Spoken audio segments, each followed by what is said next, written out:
Logan's revenge tour. Logan's revenge tour is not over because Logan has not found his forever home, but his story started back in April of 2023. We were minding our own business is what we call it. It was a Friday night, I remember, probably around 5 p.m. And the shelter rescue coordinator sends us a text message and says, would you guys like to help this kiddo out? And there was a picture attached. Once there's a picture and I see a dog, it's kind of game over. I showed it to Duke. Duke's like, all right, rally up the troops, let's go. And we loaded up the car and we drove to the Dallas Animal Shelter. Initially, we thought, okay, he looks like he has a skin condition. It's probably Demodex or, at worst, scabies. We thought we were gonna bring him home that night and, get him to the vet the next day or urgent care the next day and get him some medicated shampoo. And that was gonna be that. But when we showed up to the shelter, Logan was almost lifeless. He was skin and bones. He could barely lift his head up. And we knew right then and there that this was an emergency situation. So we took him to MedVet, where they immediately hospitalized him and told us, we don't know if he's gonna make it. Even after 12 hours of fighting, getting around the clock care, they called us that next morning and said, it would be okay if you guys decided to cross him over now because he is not responding to anything that we're doing. And Duke and I had a conversation and we both had this gut feeling that we needed to continue fighting for him.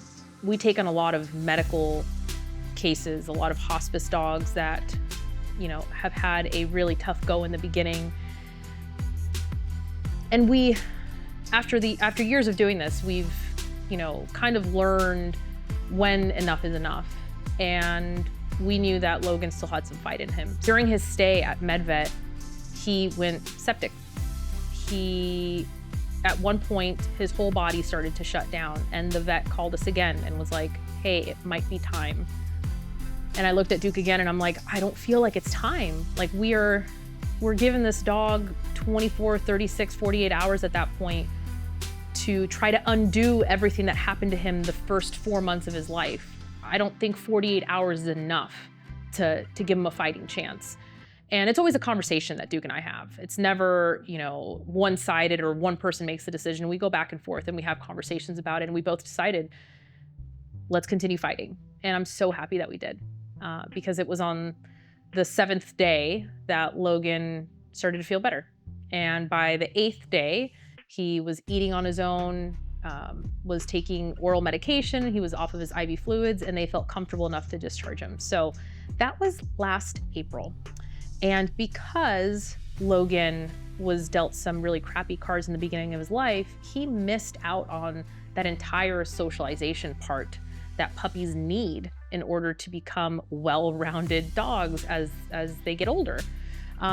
But we brought Logan home and we continued doing medication here at home, some medicated baths. He got a little stronger, then he started playing.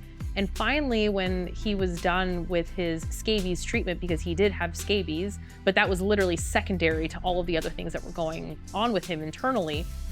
So we started treating the scabies. And once he was cleared from scabies, he was able to meet his first friend, which was Bucky. Initially, when he saw Bucky, Logan freaked out.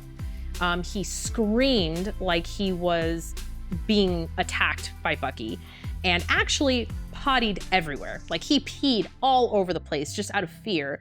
And that just broke our hearts because it just showed us that he had never seen another dog or that the dogs that he was around when he was a puppy weren't very kind to him. So it took a few goes of meeting Bucky where Logan started to feel comfortable and he started to play with Bucky. And then we slowly started to introduce kind of our senior room. And everyone took to Logan beautifully. And, we've watched Logan turn into such an amazing dog. But the biggest issue that Logan has is he still has stranger danger. He has had professional training, but unfortunately, where we live, we don't have people walking down the street or people on motorcycles or bikes or, you know, kids on scooters. This place is wonderful for dogs to decompress and for senior dogs to live out their days because it's so quiet here, but not the greatest environment for puppies to get what they need from a socialization standpoint. So unfortunately, you know, Logan has stranger danger, and that's what's held him back from getting his forever home. But he's such a wonderful dog, and all it takes is for someone to be patient and let him go at his own pace to earn his trust.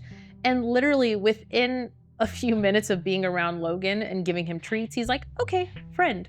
But that first initial interaction with Logan, he is scared because he doesn't understand that there are people out there that are going to be kind to him. Unfortunately, whoever had him the first few months of his life, they weren't too kind to Logan. So Logan will always have a home here with us, but we would love to find him his forever home because he is so deserving of that. We did do a DNA test on Logan, and he is 50% German Shepherd and basically 50% Doberman. And we were able to find one of his siblings and his mom through social media. And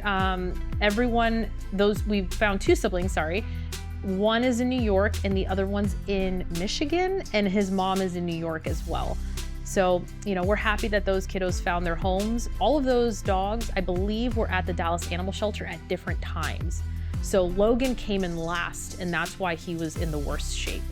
But yeah, I think Logan, you know, now that he found his little group of younger dogs to play with here, because he is roughly 80 pounds of puppy. He's only a year plus months old, so like a year and 3 or 4 months old.